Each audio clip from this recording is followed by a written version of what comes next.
Hello, comme prévu, je te présente donc le petit outil que j'utilise et que j'ai fait pour vous.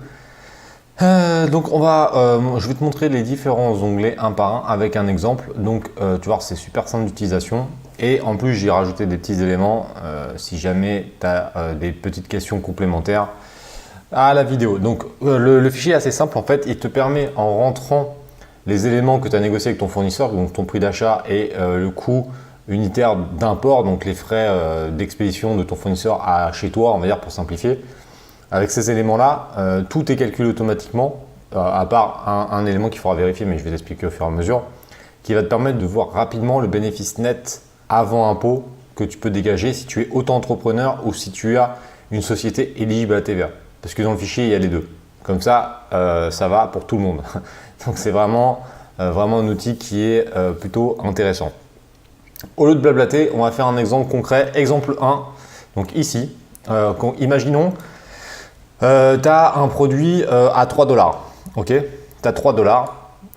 Donc tu indiques ton prix d'achat unitaire ici en dollars. Le taux de conversion, il est là.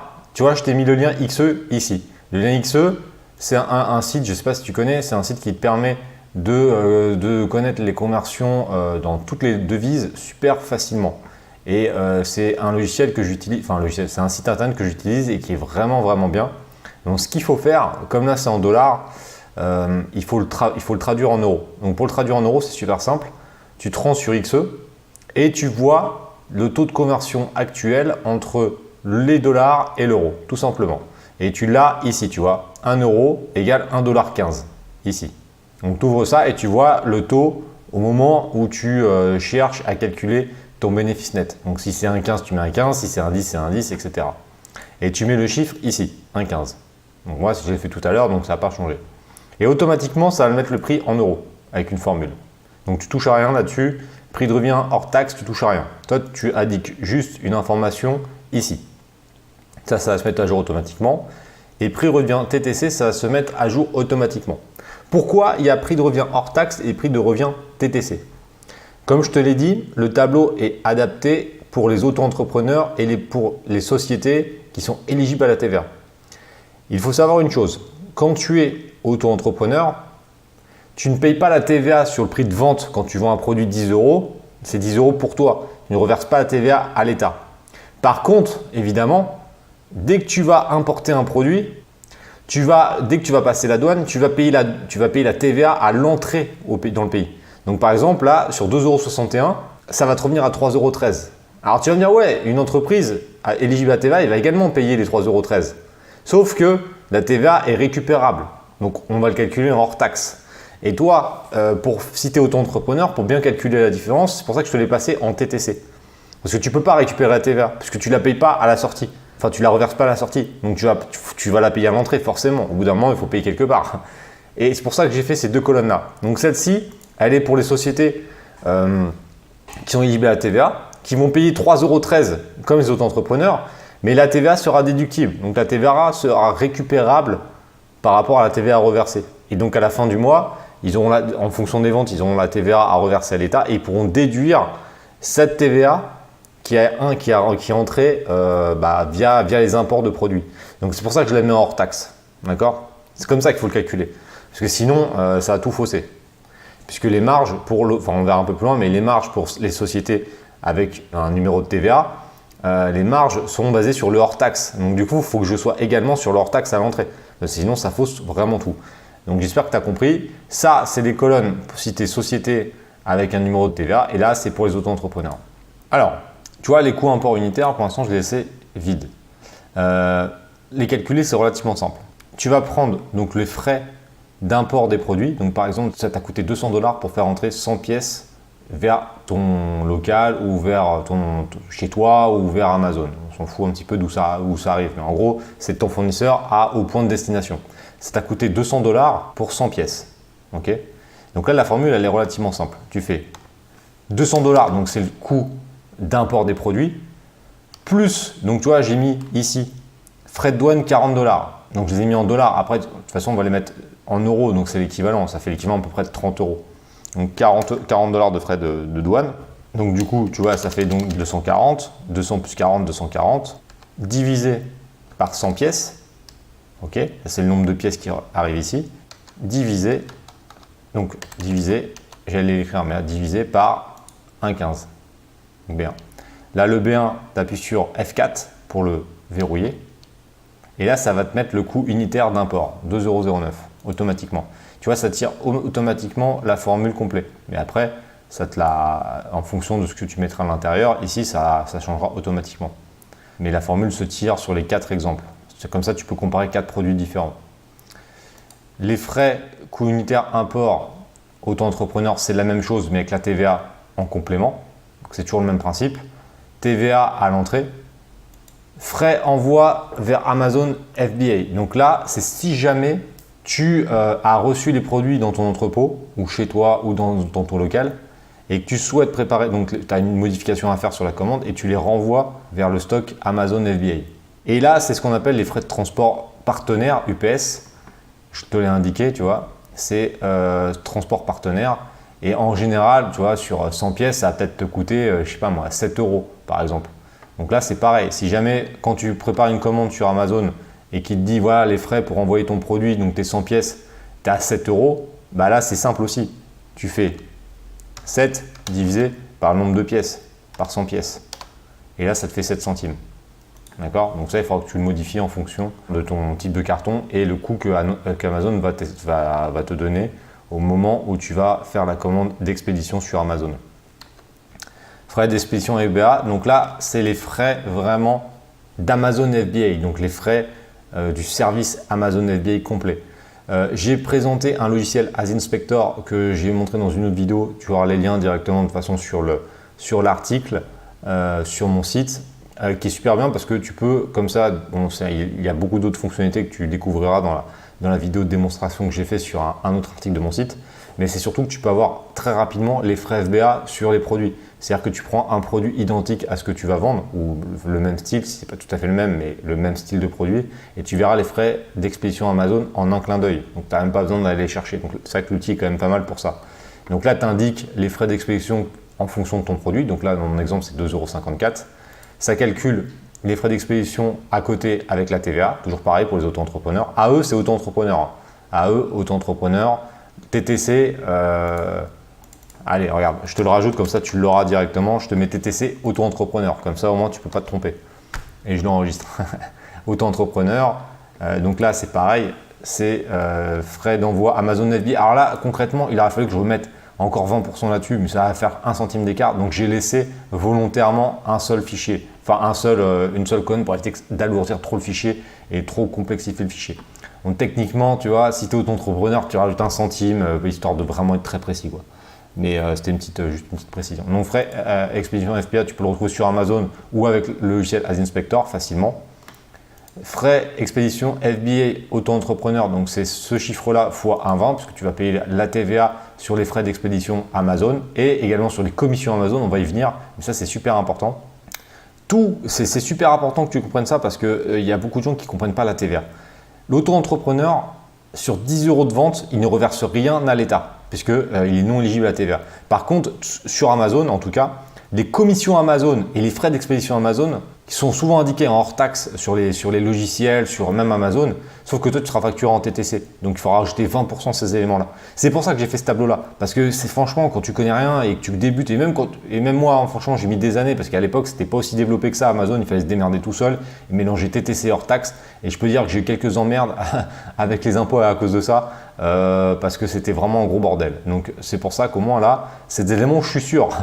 Puisque, comme je viens de l'expliquer, les impôts sont venus frapper à la maison, chez l'entreprise, et on a revu des éléments. Donc concrètement, ce que je t'explique là, je suis sûr à 100%, puisque voilà, j'ai vu avec l'État et c'est comme ça que ça se calcule. Et c'est pour ça que là, moi, je suis certain de te faire un tableau qui est exact.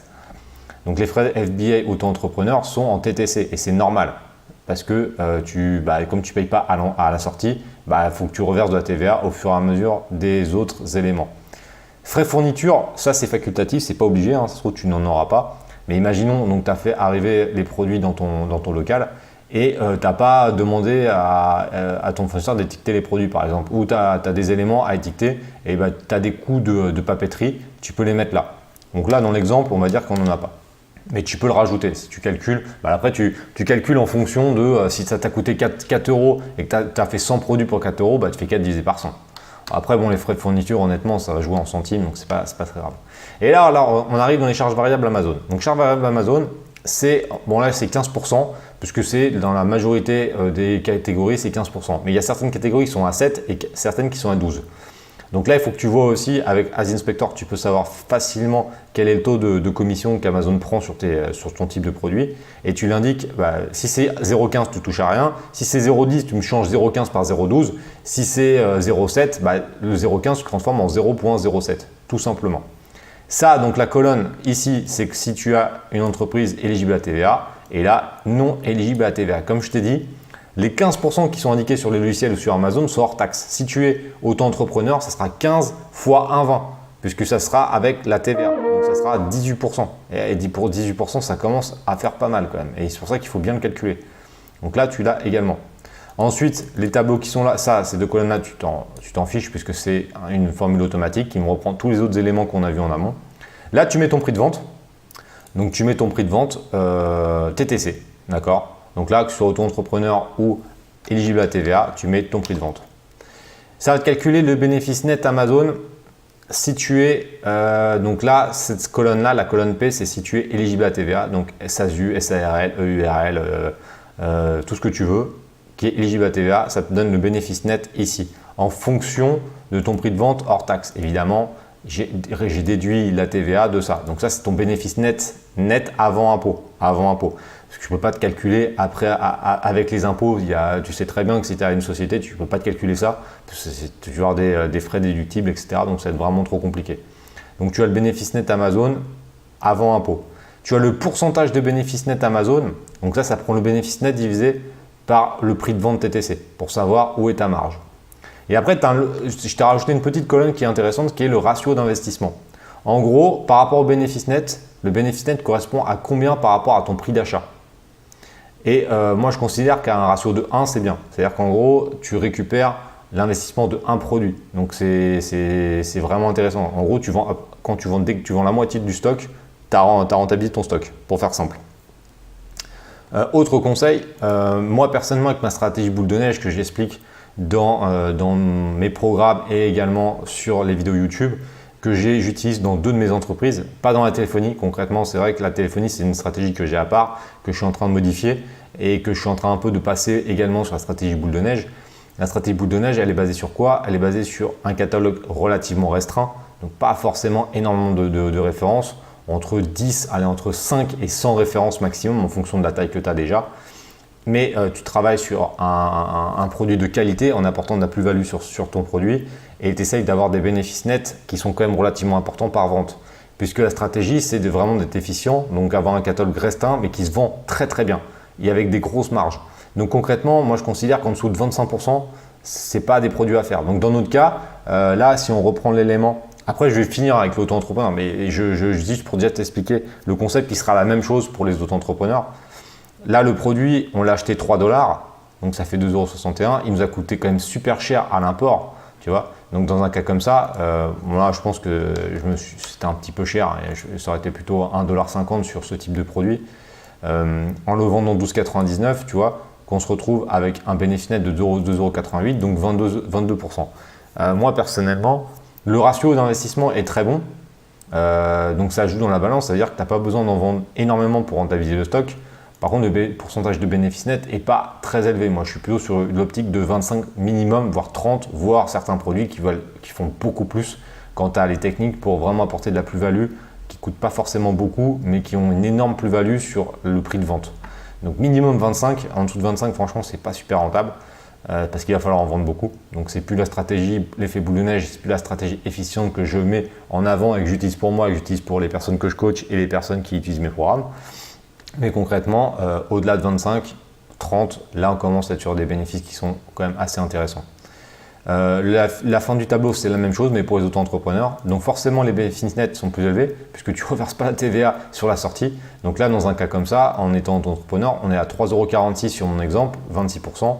Donc tu vois, il y a quand même un écart de 60 centimes, ce qui est normal, puisque tu reverses plus de TVA sur le prix de vente que tu payes de TVA sur les commissions, etc.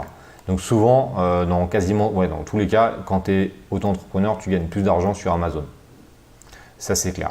Donc voilà, tu as tout le tableau. Fais-en bon usage. Tu vois, c'est relativement simple d'utilisation. Ça te permet en un clin d'œil de voir vraiment le bénéfice net que tu touches avec tes simulations. Précision, bénéfice net, c'est également avant impôt pour auto-entrepreneur. Donc là, il faudrait déduire, je ne te l'ai pas mis, mais concrètement, il faudrait déduire donc, les cotisations sur le prix de vente. Et au final, tu te retrouverais à peu près à la même chose qu'une société. Mais là, c'est pareil, je voulais faire avant impôt dans les deux cas. Donc là, il ne faudra pas oublier que sur ton bénéfice net, donc sur les 12,99 €, et c'est sur ce montant-là, c'est pas sur ce montant-là, c'est sur ce montant-là, il faudra déduire 14,4 ou je ne sais plus combien, enfin il faudra que tu regardes le taux à jour des cotisations auto-entrepreneur et que tu déduises sur ton chiffre d'affaires, donc sur ça. Donc au final, tu vois, tu te rends compte que quand tu commences à vendre beaucoup, auto-entrepreneur, tu payes beaucoup de cotisations et c'est plus intéressant au bout d'un moment de passer avec une société éligible à TVA. Donc là, j'ai fait un bénéfice avant impôt dans les deux cas, mais attention, il ne faut pas oublier que ça, il faudra enlever 14,4 sur ce prix-là, d'accord? Pour que tu aies vraiment ton bénéfice net après impôt. Donc fais attention à ça. Tu as donc le lien vers le site XE qui est ici. Je t'ai rajouté des informations complémentaires en bas. Si tu as des questions, tu peux rejoindre mon groupe Facebook. Tu as les liens sur le site internet sous la vidéo de YouTube. Tu le retrouveras facilement parce qu'il est à plusieurs endroits. Et si tu as envie d'aller plus loin, tu sais que je peux t'accompagner sur un programme ou un coaching. Mais ça, je pense que tu le sais déjà, donc je ne vais pas te saouler avec ça. Donc voilà, fais-en bon usage, bonne vente et faites attention à vos marges. Travaillez sur des produits de qualité pour faire des belles marges. Je vous dis à plus tard. Ciao.